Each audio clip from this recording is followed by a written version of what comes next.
Welcome to the BodPod, the podcast where every body is welcome. I'm your host, Rachel K. Grimm, and each week we welcome old and new friends to talk all things body image, self-love, and confidence. This is the BodPod. And I have to admit, it was still heartbreaking, absolutely heartbreaking, having someone say to you, oh, well, it's going to be very difficult for you to have children. Right? Like that, even though that wasn't something I wanted, that was a hard pill to swallow because it was not my choice. It was my body making that choice for me. And it also felt like something was being taken away from me like forever. Hey, BodPod squad, I'm Rachel K. Grimm, your host at the BodPod and the confidence coach behind Ditch the Click. Every week, I'm bringing you confidence-boosting conversations from my cute little Brooklyn apartment with some of your favorites in the space and new friends too. And today, I have a new friend to you, but an old friend to me, Bri. Bri is a registered practicing nurse and professor. She is a brilliant woman and a great friend. So let's dive into this conversation with Bri. Bri, I'm so glad you're here. Thank you so much for being here today. Rach, I've been looking forward to this. I'm really happy to be here. This is very full circle for us, actually. We recorded a podcast episode in the past. During COVID, I was interviewing women who I think are just really impactful and confidence boosting in their perspective realms of life. And Bri, you were someone who I was like, hey, will you sit down and have this conversation with me? And you were like, I don't know what you want me to say, but sure. And we had a glass of wine. We had a great conversation. And today I want to dive into that even deeper because I would say we're even greater friends than we were when we were having that conversation. And one of the things that has brought us so close in our friendship is that we are both women living with PCOS, women doing completely different things, different realms of life. Like we said, you're a healthcare professional, so you bring a added level of expertise to it. But yeah, very full circle for us, I'd say. Yeah, that original podcast conversation was like right at the beginning of COVID. And I was really honored that you wanted to feature a nurse during a time where nurses were really in the spotlight. Yeah, absolutely. And now spotlight on you again today.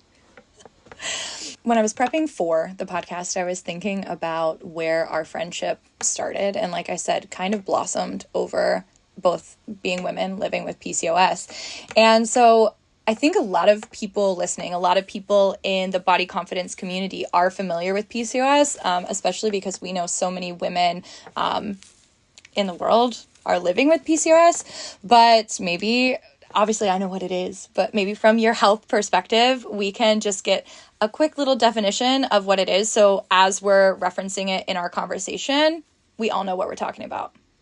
Yeah, that's great. Yeah. Before I get into that, I just want to be clear, like I am a registered nurse, which means that I have a lot of knowledge about how our body works. And I also have some advanced degrees that make me very knowledgeable on how to find the latest and greatest, most scientific research. Yes. But in no way do I say that I am an expert in anything that we're talking about today, but I want to come with evidence-based, like knowledge and some science so that we can have a conversation that people can trust. Yes. And you know what I love about that is that has been our conversation about PCOS in our friendship too, right? Is I'll come to you and be like, oh my gosh, this thing about my body. And you'll be like, yeah, Rach, this is why, or this is what I've read about it. Fun fact, Bri actually came to me, I think one of our first like solo hangouts as friends, knowing that we both had PCOS, came to me with like a little stack of papers, just kind of diving deeper into it because I felt as though like a lot of people who have chronic illnesses or, anything going on, you feel like this thing is happening in your body. Your body is making decisions for you, and you feel like you don't have much control or much knowledge. I know a lot of women with PCOS often say when they find out they have it, they're told, okay, well, just lose some weight and have a healthy diet and you'll be fine. And that's not a lot of information for me to know what to do with my body, and or this what this is doing to my body. And I just love that you, using your knowledge and your resources, came to me and you were like, hey, this is what I know is happening to my body, and maybe you're experiencing these same things because we both have PCOS. Yeah, I really believe that knowledge is power and gives us an agency over making decisions on our own body. So PCOS stands for Polycystic Ovary Syndrome. And I think one of the most intimidating parts about all of those words is that you could look all over the internet and find a couple different definitions about what PCOS is. Yeah. So I have looked into this deeply and found an article written by ACOG, which is the American College of Obstetrics and Gynecology. And they acknowledge that there are different expert bodies that define PCOS differently. But depending on where you look, there's some common themes. So just like the name entails, polycystic ovaries, there can be physical cysts formed on the ovary. That could be one or both ovaries. That is the polycystic part. But along with that, there are some hormonal imbalances that are associated with PCOS, specifically when it comes to androgens, which are considered like a hormone that can produce a lot of different like physical symptoms that we may associate with PCOS. And then there is the menstrual period part. So a lot of women with PCOS either do not have periods at all or have very irregular periods. And with that can come complications with fertility. So if you've ever like heard of any or all of those things being discussed in the PCOS world, they're all components. Just depending on where you look, different combinations of those symptoms can classify a diagnosis. Yeah. Brie, that was such a great definition and explanation. I recorded a solo episode that we just had go live, and I was explaining what PCOS is, and you just did it so much more eloquently. That like brought that's your science expertise. Thank you for that. But here's a school, baby. Yeah. It's really paid off for this moment. When you were saying about the things that are defining of PCOS or symptoms of PCOS, is that a better way to say it? You mentioned infertility, missing your period or not having a period at all. I know you mentioned hormones. I think a lot of times people talk about like testosterone with having PCOS and how you get like crazy acne and weight gain, or weight fluctuation, I should say. And I think it's so funny that we bonded in our friendship over PCOS, because how often, like growing up when you get your first period and your friend, like you and your friends, like all get your period and you're like, oh my God, we're like all growing up, we all have our period. Or even like as adult women, the concept of like, oh my gosh, all of our cycles are aligned, right? And I don't know about you, I don't want to speak to your body or your experience, but for me, that has never been my experience. Because of having PCOS, right? I never felt like I could like connect with my girlfriends in that way over like, oh yeah, all of our cycles are synced or whatever. Or even the conversation of, infertility, being someone who I've chosen that, I live life child-free, and my body has also, taken steps to make that difficult for me if I did want to have children, right, with having PCOS. So I don't have that in common with friends or with women, right, to talk about that process, like with wanting to have children or being able to have children, but then also the not having like synced cycles. And so it's interesting that those things are things that have at times made me feel maybe a bit separate from everyone else, a little bit like excluded, or like other people don't get it. But yet you and I have bonded over this thing.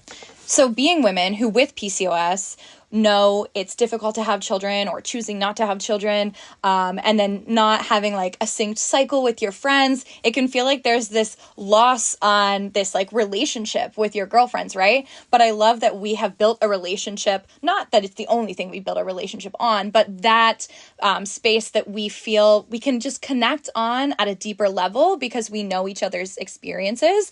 And that's why I want to like have this conversation here today. Sure, to bring awareness to PCOS, but even more so for other people who maybe are living with PCOS or another chronic illness or whatever it might be, to feel a little bit more like you're not the only one. There are actually a lot of people who are living with this, and there are ways to confidently live life and still be, managing these things. For sure. So I can relate that, like, I remember people saying like, oh, it's my time of the month. And I was like, what time of the month? I never know when my period's going to come. It's not a time of the month for me. It's time whenever it shows up. Yes, it might not come for months, or it wants to come for a month. Like, who even knows? What will it be? Yeah. And I think another thing, Rach, with you and I is we both have the same diagnosis, but it does present a little bit differently in both of us. And that is really consistent with PCOS in general.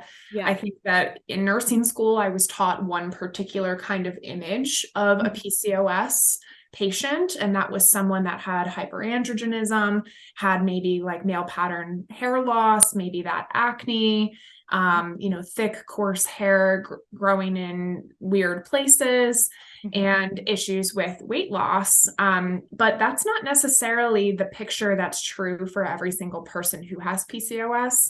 Yeah. So I think that's part of why this conversation is important, is that may be the image we're taught or sold or whatever, but it actually can look different in everyone, but yet still have the same common roots of the issue. Can we talk about how it looks different in us? Do you feel comfortable with that? Yeah, I'm happy to do that. Because I think when we first started talking about PCOS together as friends, I was like, I feel like I am the poster child, right? In ways like the thick, coarse hair and the shedding. Oh my God, help me and my vacuum. The acne, like for years, like terrible cystic hormonal acne, that took a really long time to get under control. The great fluctuation in weight or weight gain or difficulty in weight loss. Those were all things that I was like, yes, that sounds like me. I feel like that's me. And I remember us talking and you saying this, exactly what you just said, like we both present in such different ways. Right. We do have some similarities though. Yeah. So, like my PCOS diagnosis came in my late 20s, and I believe that came late for me because I was on an oral contraceptive for a significant part of my life. Yeah. My period came late. I was 15, like almost 16, which was way behind a lot of other of my peers. And when it did come, it was coming on its own time and was hard to anticipate when. And I was an active, healthy teen girl. I was involved in a lot of sports, and it was very easy to explain away that, oh, like you're just active. And an OBGYN suggested I get on an oral contraceptive as a way to kind of even things out. Yeah. And I do not blame that provider at all. That's a very common approach that we've taken in the healthcare world to managing irregular periods. But I stayed on my oral contraceptive all through my college years into my 20s. And it was only when I was in my late 20s, I decided to come off of it and see what happened. Yeah. And I experienced some really horrible symptoms. Literally felt like I was going to become bald. I was pulling significant chunks and clumps of hair out of my drain. Wow. Not kidding that I had to have a plumber come out and declog my shower. I had comments from my hairdresser that like, this hair loss isn't normal. This is like, I see this in women with hormonal issues or drug problems, and I don't think that you're the second one. Yeah. And that was a big one. My weight significantly fluctuated in that period where I came off of the birth control. I lost a lot of weight and then I gained it all back all within a couple months period which just had me like feeling so unlike myself. Yourself. Yeah. I never really struggled with the skin issues or the hair growth problem. I am very fair skinned and I have really light hair. So I think that there's like a genetic component to that as well. Totally. Yeah. And I've also never had any issues with my blood sugar management, which a lot of women with PCOS have issues with insulin intolerance, which can affect their blood sugar. And I know that that is the case for you. Yeah.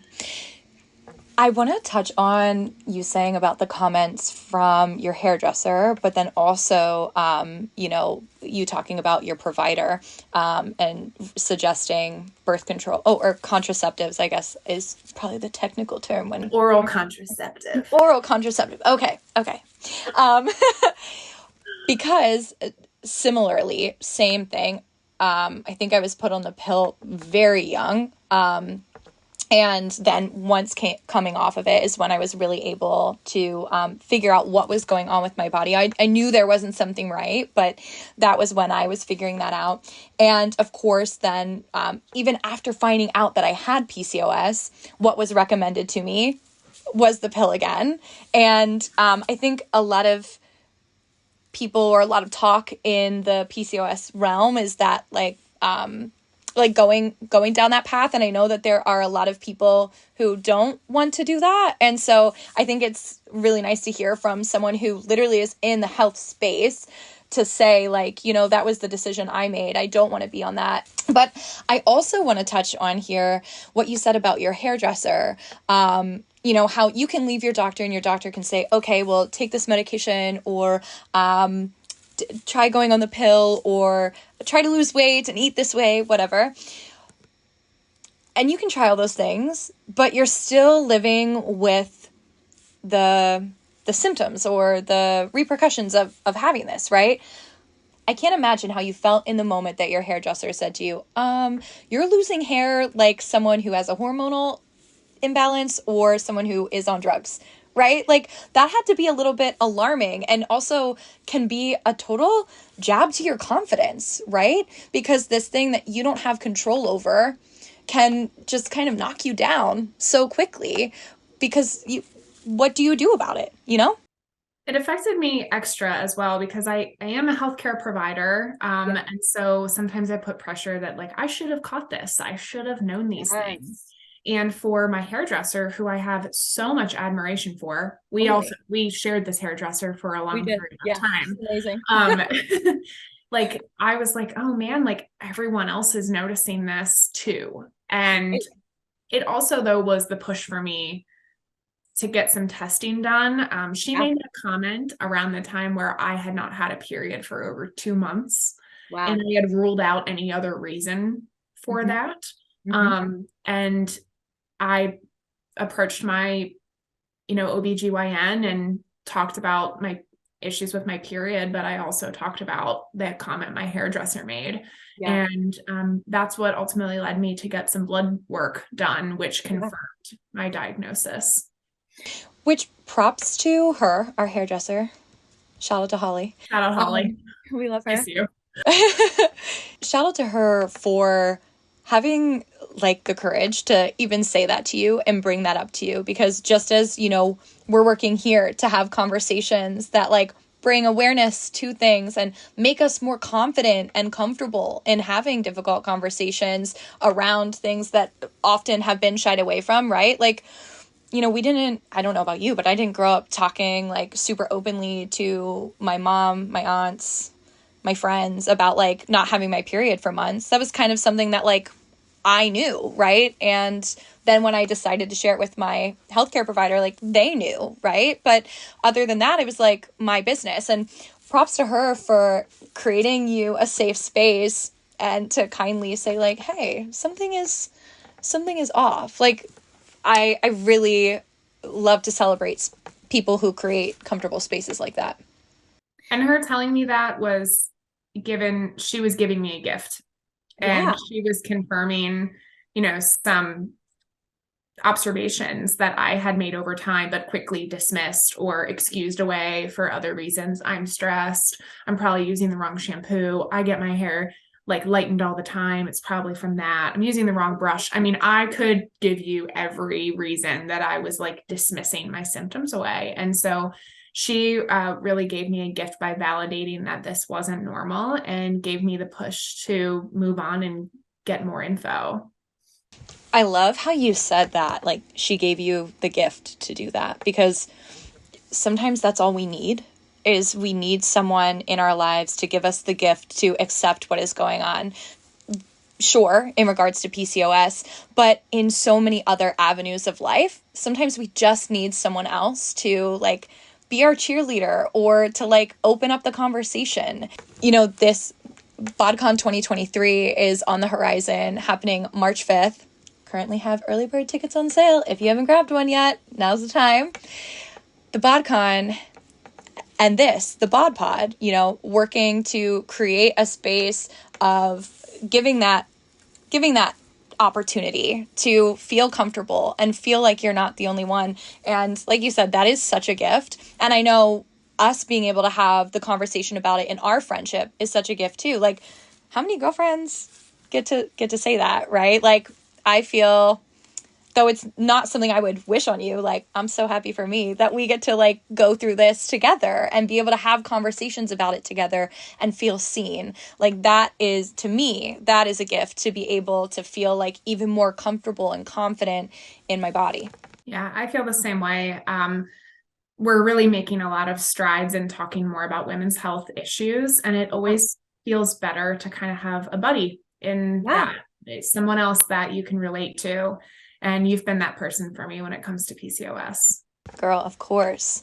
Speaking of having a buddy who goes through this journey with us and knows what it's like, or just makes us feel more seen. I know it's been very validating for me to be able to talk to you about, you know, not just the choice to not have children, but the choice that my body has made for me in the struggle with fertility, because as we said, that is something that comes along with having PCOS. And so I think I would love to dive into how PCOS affects fertility, because for me, I had no idea. And to be honest, when I found out I had PCOS, I knew that just having children probably was not in the cards for me. It just wasn't top of mind, top of list. And I have to admit, it was still heartbreaking, absolutely heartbreaking, having someone say to you, oh, well, it's going to be very difficult for you to have children, right? Like that, even though that wasn't something I wanted, that was a hard pill to swallow, because it was not my choice. It was my body making that choice for me. And it also felt like something was being taken away from me, like forever, right? Like, right now, sure, that was my decision that I didn't want to have children, but what if someday I change my mind, right? How difficult is that going to be? And I know so many women listen to this podcast, women who have children, who do not have children, who plan to have children, who don't. And I'm sure, like, speaking to how that affects fertility could be really informative to a lot of people. Yeah. You spoke a lot of truth there. I think I always like to start with like, let's cover the basics. Let's make sure we're all on the same page. So when it Right. comes to the physiology of PCOS, like we need our ovaries to produce and release high quality eggs that can Right. then be fertilized and implanted in our uterus. So Right. you can have like top of the line uterus and fallopian tubes, but Ooh. if your ovaries are not producing and releasing like high quality eggs, and especially not at like expected intervals, it can Mm-hmm. be very hard for that fertilization process to Yeah. occur. Yeah. So we have polycystic ovaries, or we have the hormonal imbalance that comes along with PCOS. That piece of the process is impacted. Yeah. Either we're producing eggs, but they're being released at sporadic times, which explains sporadic periods, or some Right. people are anovulatory, meaning they just don't ovulate at all. Yeah. And that is an essential required part of conception. Yes. So if that is not happening, that is why we're having like issues with infertility. And PCOS is one of the top reasons for infertility in this country. So Wow. I guarantee that there are people out there listening who have been impacted by this. And Absolutely. fertility issues are a really sensitive topic, and there's a lot of opinions and there's a lot of controversy and there's a lot of research being done in those areas. So the knowledge is always kind of shifting. Mm-hmm. Um, but I do want anyone listening that may relate to this to know that PCOS doesn't mean you can't ever have children of your own. Yes. It just may be more difficult. Yes. There are treatment options that can actually like facilitate that egg development and release. And then there are more advanced options as you talk about, like reproductive endocrinology, IVF, things like Yeah. that. All of those options are out there. And that's an advancement in science that I think we can all like clap for and celebrate. But Yeah. it doesn't take away from, like, as women, sometimes I think it's felt that, yes, this choice is being taken away from me. I no longer have an option. Maybe I never would have chosen to have children of my own, but now that option is taken from me without my consent. And that can be like very challenging to process. And then the unknown of, what if I do want children? What does that process look like? And all of those options I mentioned come with a cost, and they come with risk, and they come with issues with access. And that can be challenging for people to navigate on their own. And it may not be an option for everyone. Yeah. So there is grief and some loss that comes with a PCOS diagnosis that can impact fertility.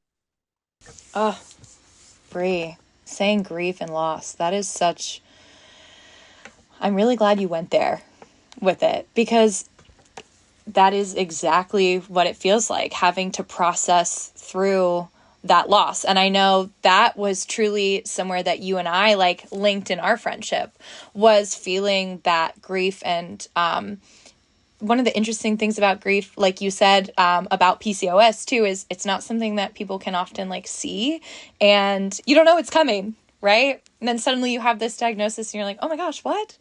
And I'm sure it's that way too with so many other like chronic illnesses and things like that.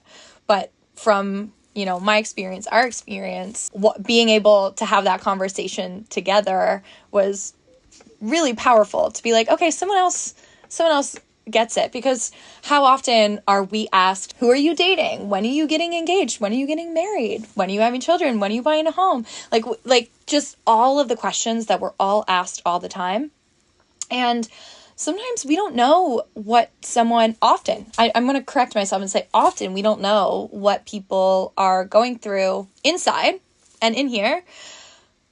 And asking those questions can be really triggering for someone. I actually have really worked hard to figure out how I respond to those questions, not just to like family and friends, but to even strangers. Strangers love to ask those questions, which I think sometimes is very assuming, but we love to ask people those questions. And for me, it's become very empowering to be able to answer like that. No, that's not in my plan, both personally and like for my body. And of course, that's how I choose to answer it. And we don't owe anyone an answer. But to me, that has been super empowering. And I know, once again, I'm just hyping you up this whole episode. I mean, that's literally what I do. But like, you have been an incredible support for me in navigating like that conversation and what that looks like. I keep coming back to the phrase knowledge is power. And I find a lot of personal self-empowerment in the ability to share knowledge and maybe even teach someone something new. So I definitely didn't start here, but how I choose to answer some of those more intrusive but well-intentioned questions most of the time is to say, I actually have polycystic ovary syndrome, PCOS. Are you familiar? Like, I'm happy to share what I know about it. And it typically like diverts the conversation, but also continues the conversation. Now, that is something I've had to work towards, and I do not feel that I owe that, and I do not give that to everyone. But if I feel their intentions and their vibe is good, Yeah. I'm willing to go there. And most of the time it's, oh, I had no idea, or, I learned something today. And we Yeah. can all walk away from that conversation feeling pretty good. Yeah. So I love that you use that as a learning moment and how powerful, like you said, that's almost like reclaiming your power in being able to say, oh, it's PCOS. Have you heard of it? Or let me tell you about it, and again, like I've said at least 3 times already, what a gift, to what you said earlier, what a gift that could also give someone else, whoever is on the other end of that conversation, or maybe their partner or their friend, like responding in that way when we feel it's appropriate. And like we said, we give a good vibe check as to whether or not we want to respond. What a gift. But I want to dive in a little bit to the effects of PCOS, maybe not just on ourselves, but on those around us.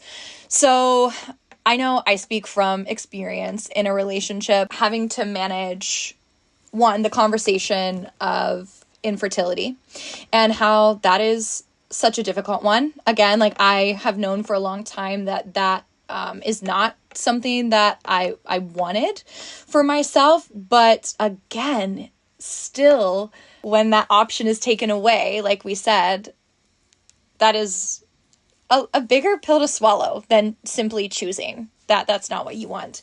And to have that conversation with a partner, to be like, hey, just so you know, this is what you're getting into, right? In terms of fertility, but also personally, having PCOS, there's a lot of pain with sex. I don't want to say always, but like often leading up to having my period, which, as we said, I don't get my period regularly, monthly, as we do if we don't have PCOS or if we have a regular period. But I know it's coming when that happens. I'm like, oh, sound the alarms. Like, I'm going to get my period sometime soon, because that was extremely uncomfortable. But not only is it like extremely uncomfortable, like physically, but having those conversations with a partner being like, hey, yeah, halfway through this, I might have to be like, okay, bye. Can't finish. Like, honestly, like I'm very uncomfortable, or, hey, no, I can't, like, it just being able, it's really scary to have those conversations, and it's really freaking vulnerable too, right? But at least for me, it's been confidence boosting, like for me, but also in my relationship with my partner, to be able to say like, hey, no, this is not okay. And that they are understanding and loving and are like, yeah, okay, you're uncomfortable. Like, we need to take a pause on that. It's probably a lot of information about my sex life, but I love to overshare. let Brett know we had this conversation today. Warn him. I think what you're speaking to, Rach, is probably very consistent with a lot of women who have PCOS. And there are so many challenges with this diagnosis, but one that is very challenging for me is the inconsistent nature of it. Yes. So, like, some months you might have pain with sex and other months you don't. Some months you get a period and it's pretty quote unquote normal and you're able to manage it. Other months it may put you in bed for a couple of days. And there's no crystal ball. There's no way to see into the future. It can be hard to make plans when you're not really sure when all of this is going to occur. I know you and I spoke one time, you were getting ready for a shoot and you were like, I have the worst hormonal acne on probably the worst day when I'm going to be in front of all of these cameras. Yeah. And you really have no control over that. Yes. Brie, that is such a good point. Like, there is no control over it. I flashed back in that moment. I mean, you gave me a great flashback, because that has happened. Doesn't it always happen that way though? Like, whether it's hormonal acne or whatever, like it always shows up when we don't want it to, or when we really don't want it to. But I flashed back in that moment to, I was at a wedding with my partner, and we we had a good time, and we were like ready to have sex, and literally pain, like bent over pain, like so uncomfortable. And it's personally hard to deal with, but then hard for your partner to see you in that pain too, right? And I think talking about pain moments is important here, right? I love that you said sometimes you'll get a quote normal period, and other times it will be debilitating where you spend days in bed. And obviously I'm not the health professional here, but I'm sure there are many other diagnoses that like leave people feeling that way too, right? Like multiple other people who could be listening who have experienced that, or just women who have tough periods, like where you feel like, no, I can only lay in bed today. Like I cannot get up and go. It is a lot to manage. Yeah. Something that like a real tangible kind of actionable thing that has been helpful for me that I learned from another friend with PCOS is to have like a kit, like something that's always ready. So I have a cute little makeup bag, and I keep like, over the counter, like ibuprofen, whatever in there for like control of any pain or muscle aches that I might have. I have those like hot hands, like disposable Yes. warmers. I may have some like essential oils in there, or just sort of everything's in one place. And I can take that with me if I travel. I can have one in the office if I need to. I can keep one in my car, whatever really works for you. And it doesn't solve your problem, but it gives you like a little bit of a safety net. Like all of your tools to help you through a tough day are present. Bree, I'm all about a toolbox. Like having the tools that we need to get to where we want to be. It might not make it easy. It doesn't totally make it better, but it at least softens the experience. It empowers us along the way, right? Like you're much more set up for success because you have that toolbox ready for you, as opposed to if you just were like out here trying to survive the day. Like having that toolbox, whether it's for PCOS or your little like arsenal of confidence, or like having your community, like any of these like little toolboxes that you can set up on your journey, whatever that journey is, are so important.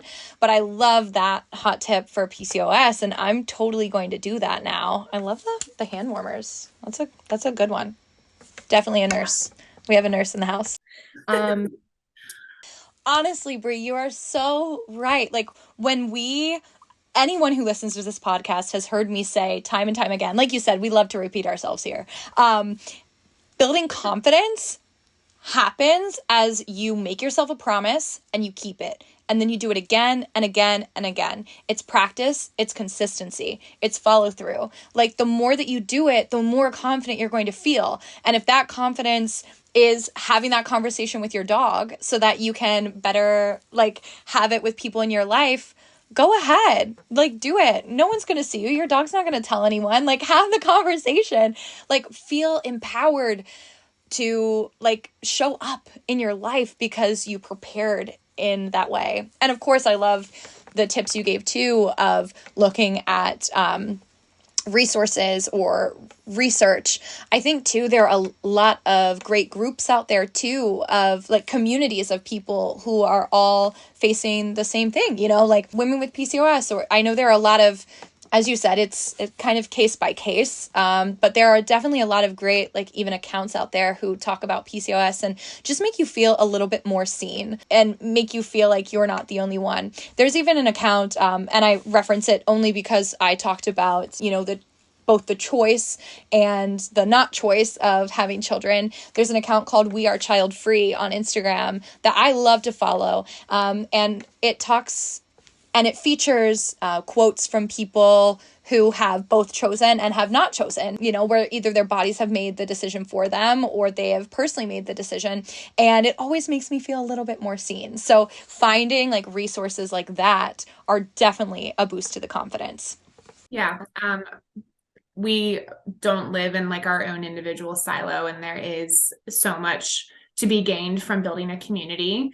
But like you said, like there's tons of groups out there. And so I want to encourage people to also proceed with caution and understand what your values are when it comes to building your community.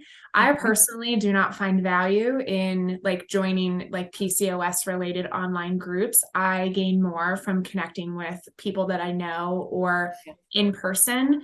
And the reason for that is we're all familiar that there's a lot of false information that gets spread on the internet. And you can't believe everything you see, you can't believe everything you read. And the few times that I have ventured into some of these online PCOS support groups, I have been just overcome with like ads for fix-alls to my PCOS. I have been pitched supplements or medications or essential oils. Like the list could go on. And I'm able to weed that stuff out because I know that there's no science behind a lot of those things they're trying to sell. But to a vulnerable person that maybe has yet to come to terms with their diagnosis or has yet to confirm a diagnosis, or someone that has the best of intentions but doesn't have the education or knowledge level to kind of sift through what's real and what's not, those things can be so harmful. So absolutely. I choose to keep that off of my feed and just encourage that anyone that does seek out some of those platforms does so with caution and make sure that it aligns with what's going to serve you and not take away from you. Absolutely. Brie, I love that you clarified that. Thank you so much, because I absolutely agree. There are so many platforms, communities out there, and finding the one that is for you is crucial, and finding one too that is truly like knowledgeable and like a true resource is really important. I think I've mentioned to you before that there are, because of some things I follow or hashtags I use or, Instagram, TikTok, they're just listening to us all the time anyway. Like they like hear my internal thoughts. Oh my God. They will serve me like PCOS ads, like you said, that are concerning supplements or weight loss. That is a huge one. And that is something I would like to talk to as well, because I know for me, one of the tools I was given when I left the doctor being told that I had PCOS was lose weight. And truly was told, okay, you're obese, like lose weight, right?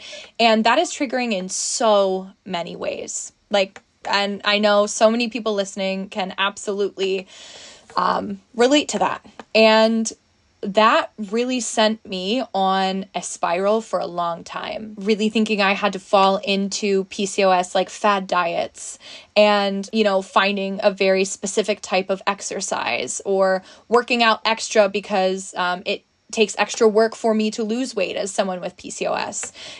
Like that for me was a downward spiral, and it took a lot of hard work and self-reflection, and also having a great community in my life who like held me accountable and was like, hey, Rach, what's going on? To now be at a much healthier place with my body and how my body deals with PCOS and the diet. And when I say diet, I mean like, the choices that I make for my body, not a PCOS like fad diet. I think it's so important, like you said, to be careful of where we're inserting ourselves, whether it's with PCOS or whatever, that we don't have things like that served at us, because that is, I know, at least for me, not healthy. Yeah. And your experience of being told, well, if you have PCOS now, go lose weight, is a common experience. And it's also common for women that want to conceive and are having problems. They're often told, okay, well, go lose some weight and come back and we'll talk about this. And like, as a healthcare provider, like we know that diet has a big like overall it's a big piece of our overall health, but to leave it simply at go lose weight and come back like is not helpful, and recognizing that it can trigger some people and can cause some unhealthy behavior as a result, whether that's mental or physical repercussions of that kind of so I find it so unfortunate that there are people out there willing to prey upon that vulnerability. And that is where some of these PCOS diets and PCOS supplements are kind of born out of, is knowing that people have fear Right. around that. Right. Yeah. And all of the PCOS diets that I have looked at typically are just aligned with a generally healthy diet. And so intrinsically, there's nothing wrong with increasing your protein intake or, choosing a more organic, protein, increasing your fiber, particularly at breakfast. All of those things are not going to hurt you. Yeah.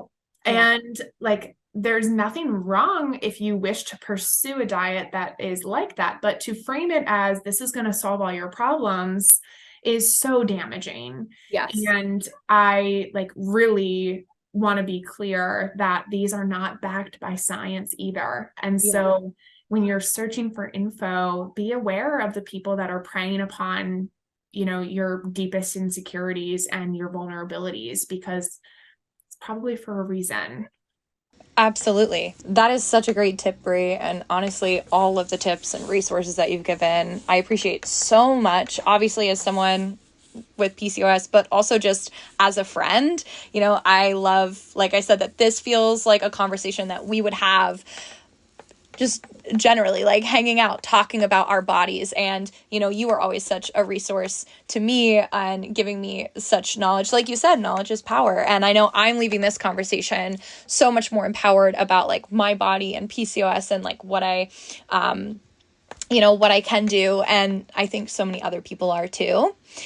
And speaking of our friendship, I thought it would be fun to close with a little gift that you gave me this year for my birthday called the Little Book of Confidence. I love bringing things like this to the pod. I brought empowerment cards. I've done Trash It on the pod, which you know all about. And the Little Book of Confidence is like also a stellar resource. This is my first time sharing it on the podcast. So it's kind of perfect that you're here. You're the one that I'm sharing it with. Bree gifted me this book, like I said, for my birthday. And when she gave it to me, it had a bookmark in it. And I looked at you, Bree, and I was like, did you mark this page on purpose? And you were like, no, that's just where the mark was. And I don't know if you remember, but the confidence quote that is on the page you marked says, maintain friendships with people who have positive outlooks and who bring out the best and most confident version of you. And I thought it was just so perfect that that was marked, because I was like, are you sure you didn't do that on purpose? Because that sounds like our friendship. But I think it's so telling too, even in this conversation, talking about surrounding ourselves with like positive things, like really soaking up like a sponge all the goodness so that we also are like reflecting goodness out in our lives is so powerful. Like the people we surround ourselves with really matter. I can't take any credit for that little quote. That just so happened to be the case. That was from the universe. That was meant to be. If anyone's like interested in the Little Book of Confidence, I was not looking for it. I stumbled upon it in Target, but since then I have found that there are some available on Etsy if you're someone that wants to support like a small business. Yeah. And so there's lots of options out there. I even know there's like, single day calendars with like confidence boosting quotes or little Totally. stories or whatever. And that would also be like a great addition to a toolkit if you're someone that needs a little bit of boost. Honestly, yes. This, Brie, on Instagram, I'm sharing like quotes all the time. I love to sit in my car and read confidence quotes. I mean, that's literally why you got me the book. Um, but I also, on my Instagram personally, in my saves folder, I have probably like over 2,000 saves now of like confidence quotes, just quotes that really pump me up. And you're so right. That acts as an incredible toolbox for me on like the sad bee days that I just go to it and I'm like, oh, let me get a little pump up. And on the good days too, just being like, yes, I am that girl. Like that is it. So thank you for that. Thank you for this in general, but thank you too for sharing like where you found it and sharing that as a resource. I love it. Oh, you're welcome. I also want everyone else to know that, like, along with the confidence book, you got a pink pizza puzzle. Also, I did, yes. I need to finish putting the pizza puzzle together and like put it up here, and then we can reference the pink pizza puzzle. That just felt like absolutely very much me and very much on brand. That was a great gift, Brie. The most Rachel gift I could have come up with, I think. Honestly. So last thing before I let you go, Brie, I ask everyone this question. I'd love to know, what does confidence mean to you? It doesn't have to regard your body. It doesn't have, just confidence in general. What does being confident, feeling confident, showing up confident, what does that mean to you? Probably like partially adapting this from, I think it's probably Glennon Doyle. Like I love Glennon Doyle. Yes. I've read her book. I gave it to you. Yes. We've talked about Glennon. Yes. Glennon, if you're listening, we love you, girl. Yes. But she says like we can do hard things. And when I think about what does confidence mean to me, it's sort of a spin on that. So every day may not be perfect. It may not be easy, but you still have what you need to get it done. You can get through it no matter what. I love it. And like you said, having that, leaving here with the idea of having that toolkit, that makes those hard days a little less hard and makes us feel like we can do it. So, and I know, yes, we can do it. You're so right. Brie, thank you for being just an incredible friend and an incredible resource, not just to me, but to everyone listening. Super appreciate it. I know, like I said, I learned a lot, and I know a lot of other people did too. So thank you so much for sharing so vulnerably and just bringing your science hat and wearing it proudly and teaching us so much. I really appreciate you. Thank you so much for having me. It's not that often that nurses are invited to kind of share their perspective, not only professionally, but personally. And I got to really blend that together today, which is pretty cool. We love it. This is a perfect combo. Well, thank you so much, Brie. You're so informative and just an amazing friend. And I'll chat with you soon. Thanks, Rach. See you later. Bye, BodPod. Thanks so much for joining us today on the BodPod. We release new episodes every week, and we're available on all podcast streaming platforms and now YouTube too.